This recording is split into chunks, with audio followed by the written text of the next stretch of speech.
Okay, so we're going to go ahead and go over 2.4 and 2.5 notes. There again, if you're a remote learner, you will be required to fill this outline in with 2.5 about the systems and types and forms of government. Now, we're not going to go over any 2.4 notes on the smartboard. I'm simply going to just refresh you about comparing North Carolina and U.S. constitutions. And we're going to move over here to the systems, types, and forms of government, which you have an outline for. You'll fill that in, and that will give you credibility as far as taking notes for the remote learner there again for Thursday, because this is what we're going to go over tomorrow in class. Now, Friday, please remember we are going to probably not do anything that day, just give you a free day, so to speak, to get caught up, all right? Not necessarily a free day, just to get things done, all right? We're trying not to put as much workload on you, so just make sure that you, on Friday, are working, if you're a remote learner, on anything that we've done thus far for Unit 2, and that'll try to get you a little bit caught up. Don't wait till then to get stuff done, okay? Don't do that, because you're gonna have a pile of stuff to do. Go ahead and be working, and then that way on Friday you can finish up, done. All right, comparing North Carolina and U.S. Constitution. Like I said, we're not going to do any notes on the smartboard because it's pretty basic. You should already know this by now. All right, comparing North Carolina and U.S. Constitution, they both have a preamble, an introductory phrase or statement implying popular sovereignty, we the people. They both have a three-branch system of government. Remember that. They both have state constitutions. They both are Republican forms of government. All right. That's why we're not really going over these notes, because there again it is pretty basic, and we've sort of talked about that a little bit yesterday in comparing the North Carolina government to the U.S. government. So it's kind of a little bit of a refresher, so we're not going to take the initiative and go over any notes as far as the smartboard. What we are going to do, we normally do an assignment where you're sort of given a government matrix and you have to compare and contrast different types of government. But being we're not under normal circumstance, we're just simply going to go over these notes. You're going to fill this outline in, and that there again is going to be your note, and that will give you credibility as far as being a remote learner. Right? And there again, it will give you extra points as far as your notebook check. So I mean, there is worth to it. But anyway, I'm going to move the tripod. Sorry for the shaking. I'm going to move it over to the smartboard here, and we're going to go over the systems and types of government as best we can. All right, so I'm going to blow this up here a little bit. Let me back up just a little bit here. All right, so we're not. All right, there we go. That should be good enough. All right, so let me turn the lights off. We're going to talk about different forms of government. There again, you have an outline. You need to fill this outline in. You need to be able to show this come notebook check. All right. So here we go. As far as types and forms of government. Now this is very long here, some 53 slides. But there again, we're going to go through this relatively quick. And if need be, you can always go back if you're getting this through video for the day. You can always go back and you can fill that in. So we're going to go rather quick because it's going to take forever if we slow down here. Last time there again we talked about federalism, a division of power between federal and state government. You drew your diagram in your notes here. All right, so there again you see that. There again, our governmental system operates with federal at the top tier of government, state, and then local. All right, so you should be familiar with that. So some of the things we are going to go over here is systems versus forms of government. Please remember that systems of government is a sharing of power between the various forms of government within a state. Such, for example, that you see unitary, federal, and confederate. The forms of government is how the government operates ideology. Such, do we have a democracy? Do we have anarchy? Is it a military regime? Does a despot run the governmental system? Is it a theocracy? Those are forms of government, all right? So you need to be able to differentiate between a system and a form of government, and hopefully this note here will sort of help you do that just a little bit. All right, systems of government describe how power is distributed between the levels of government. Such, for example, are you a confederated form of government where state has more power than the central, and there again, the people of the state? All right, such as we've talked about with the Articles of Confederation, in which the United States once was. Another form, or another system, I'm sorry, is a federal form, a system of government. It is there again, the national government. You got your states and then the people, right? And then the unitary system, national government and the people. Those are systems of government. All right, so systems of government describe how power is distributed between the levels of government. Who gets the most power, state or federal? Okay, so there again, you see the working capacities of these notes here. A confederation is a loose relationship among smaller political unities. The entities or units. The central power is very weak, as the case with the Articles of Confederation. Had a hard time being able to function and operate because the state had more power. So power lies in the local states, regions, or provinces. Remember, that is the working capacity of a confederation. I'm not going to spend long with that because we done talked about that, okay? And here is just a visual. States tell the national government what to do. So in the Articles of Confederation, when the central government asked the states for tax money, the states said, no, I'm not going to give you the tax money for that because we don't have to. And so, of course, as you see this visual here about the state getting ready to beat the crap out of the national government. So anyway, maybe that visual will sort of, give you the clear understanding the state has more power than the national government.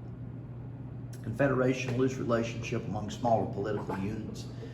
There again, under the U.S. is a good example. Under the Articles of Confederation, done talked about that confederacy during the Civil War. We talked about that in class. So we're not spending long with this. All right. So the states have the power in a confederal form of government. Confederation, loose union of independent states. All right. Your federal system, the central government and the state or regional governments share power. That's really what we are. Right. Central government is the highest entity. However, we do reserve power for the state as expressed in the 10th Amendment, okay, like we've talked about here under federalism. So a federal system of government sort of, they share power, right? National and state governments share power, as you see here. Federal system, the central government and state or regional governments will share that power. All right, so these notes are really telling you that they share power. Citizens will elect officials at the various levels of government. A unitary system, the central government has all power and delegates to lower levels. So there's really only one level of government. The political power is held by central government. The Constitution is flexible. Really, there's only one set of laws for the whole country. It's uniform, henceforth a unitary government. You got your national government, and of course you have the people.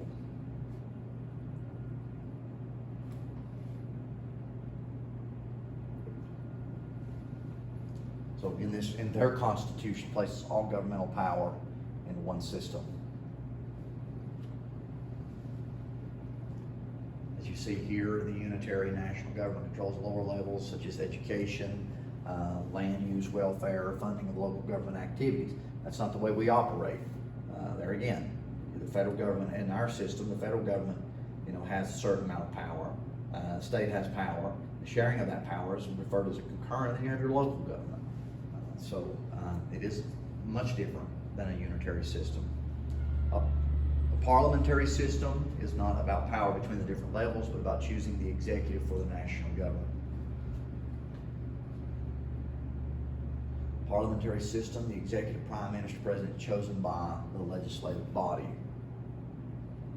that you see here.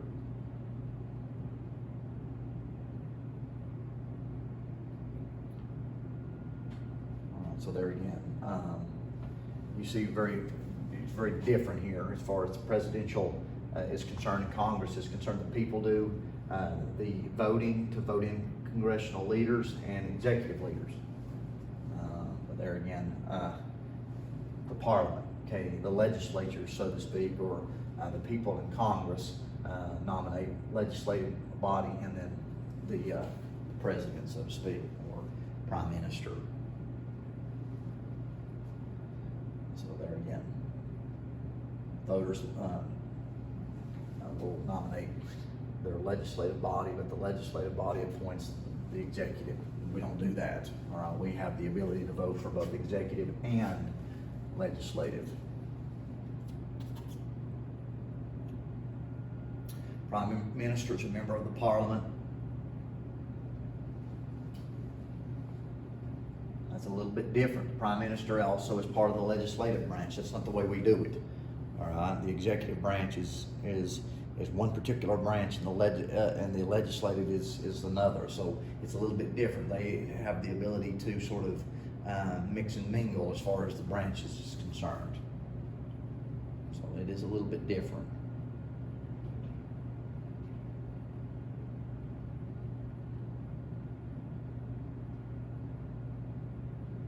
All right, so we're going to look at some forms of types of government, how government operates, who holds the power, and how are they organized. We're going through this really quick. Monarchy is a rule by a king or queen. Absolute monarchy, king or queen has all the power. Constitutional monarchy, king or queen has no real power. They're just ceremonial, like we see today. All right, there again, they're just a figurehead. They're just a traditional figure that the person, is in position. Your real power is found in your, parliament or your Congress. Okay, so there's a big difference between absolute and constitutional. British government, there again, it represents a constitutional monarchy. Of course, we have a queen, but there again, just a figurehead. Absolute monarchy, an example would be Saudi Arabia. A royal family has absolute power, sort of that hereditary rule. Democracy means ruled by the people. I'm not spending long on this because there again, we've already talked about this. People are in charge. People can vote. Direct democracy that you see here on the left, people vote on laws and policies for themselves. Ancient Athens or many of your Greek city-states. Big trouble when it comes to giving people all the rule. Okay, representative democracy, there again also referred to at times as a republic. People choose leaders to create that policy. We elect officials, okay? That's why we're called a republic. All right, some states have direct democracy aspects in a Republican form of government. There again with referendum votes, states ask the people to vote on proposals. Initiative states allow people to gather signatures to place a proposal on the ballot.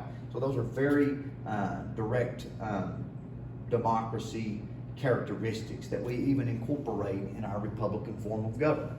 So yeah, there again, we can put things on a referendum. We can, have a local initiative. So we are a republic, but we do a lot of things that have a lot of direct democracy type characteristics. And the best way to see that is in a referendum and initiative. And we can incorporate. Such, for example, that you see on the left here in a referendum in 2008, Arkansas voters were able to decide on whether or not to begin a state lottery. This is an example of a referendum.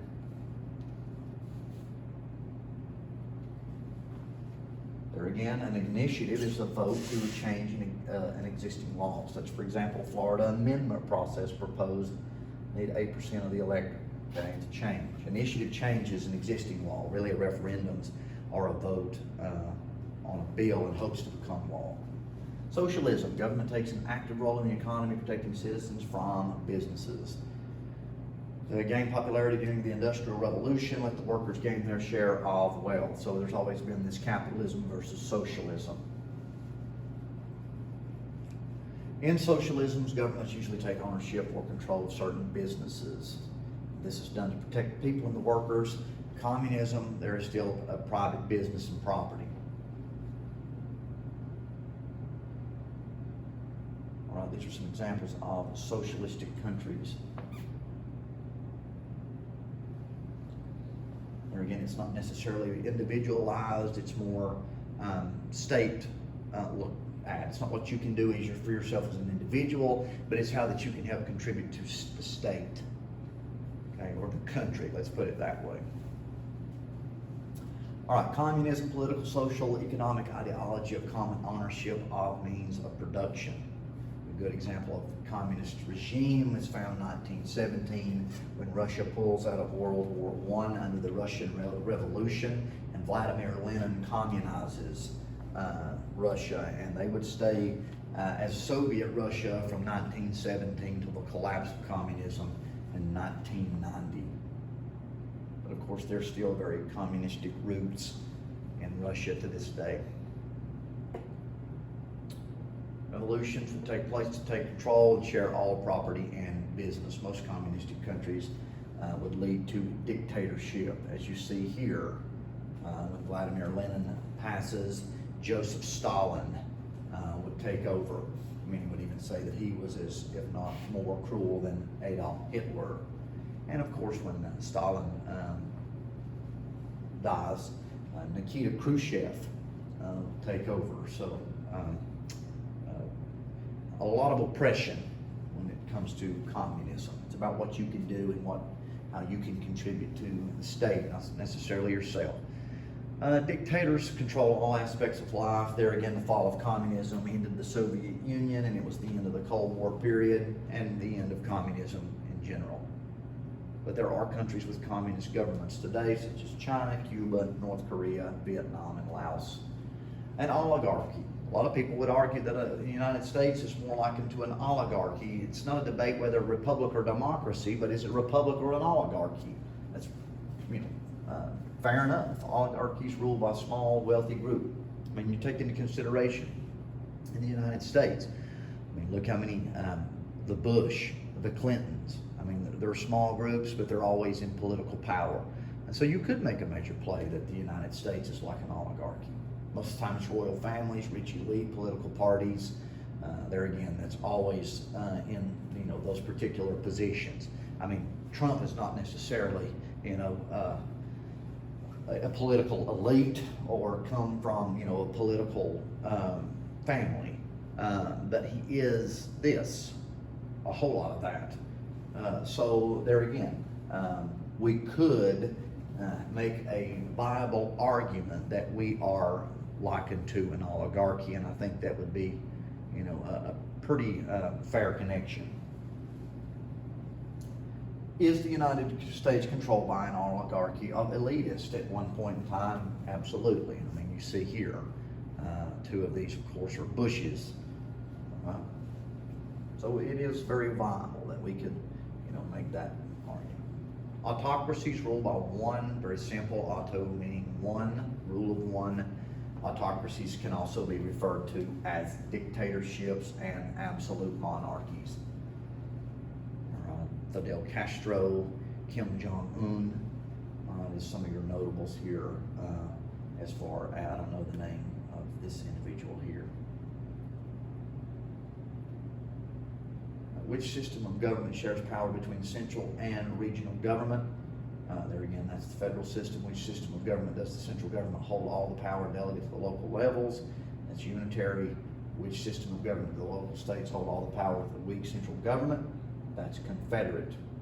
Which system of government chooses the executive from the legislative branch? That would be a parliamentary. Which form of government do the people hold the power? That's of course democracy. Which form of government is ruled by a king or a queen? That's a monarchy. Which form of government does the government take over certain businesses to protect the people? Socialism. And the government in one person is in charge is an autocracy. Which form of government allows the people to vote on all the issues? Direct democracy. Which form of government said the working people should control the means of production? Communism. Which form of government is power held by a wealthy few? That's oligarchy. All right, that's all of the notes. There again, that's going over pretty quick as far as those forms of government. We went through them quick because a lot of those we've already talked about. So that should have you caught up as far as 2.4 and 2.5. Make sure this outline is filled in. There again, that's going to get you your credit as far as remote learner for the day, but it's also going to increase your score for your gradebook check. Have a great day.